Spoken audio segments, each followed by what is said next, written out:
Welcome back to Pawn Life, and on this episode we have people who have been asking us about pawning guns and stuff. Well, the first thing you need to know is guns are always loaded. No matter what you think, guns are loaded. And I don't care if you say your husband's a police officer, a marine, the is loaded. I've seen it too many times. People come in, you drop the clip, there's always one in the chamber too many times, and then innocent people get shot or killed. Always remember the gun is loaded. Now, every state has different regulations. Some can't have high capacity magazines, some can't carry certain rifles. You got to remember that you need to have a valid current address on an ID or driver's license in order to get it. And then you always got to go through a background check to get it back. And then with that background check, you got to go through the NICS, they research you and determine it, which that could be what they consider 3 business days, could be amount to almost 10 days, because they don't count the day you do it, weekends or holidays. So you always got to keep that in mind. It's not the pawn shop worker or the owner's fault that your gun's been delayed.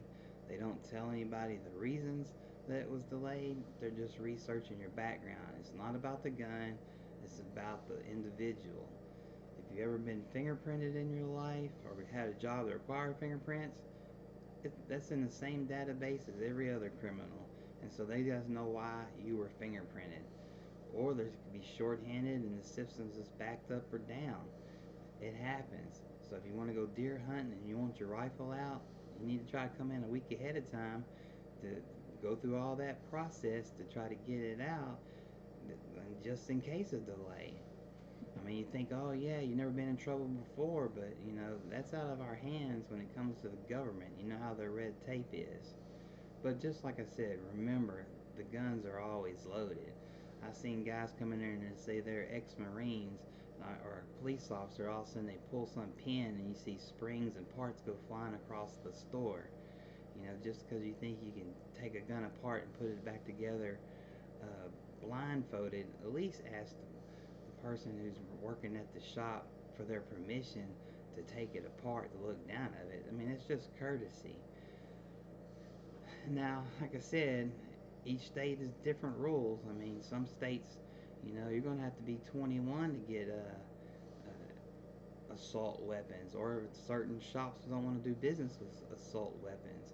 Each year they change rules. There was years that you couldn't own a gun with a thumb grip, and then the next year they reverse it and you can have a gun with a thumb grip. So it's always wise to keep up to date on your laws, because you can't always have certain things in certain states. And like I said, pawn shops are regulated by the ATF, and they don't want to lose their license, and they do want your business. They don't want you to lose your gun. So you need to keep all this in mind when you pawning your gun. And they always have good, secure, locked rooms to keep your guns safe in. I know all the ones I've worked in all had AC and made sure that they were good and dry and weren't going to get wet or rust. So, I mean, they're safe. It's just you have to remember you need to have your current driver's license and ID and all the rules to own one or to buy one.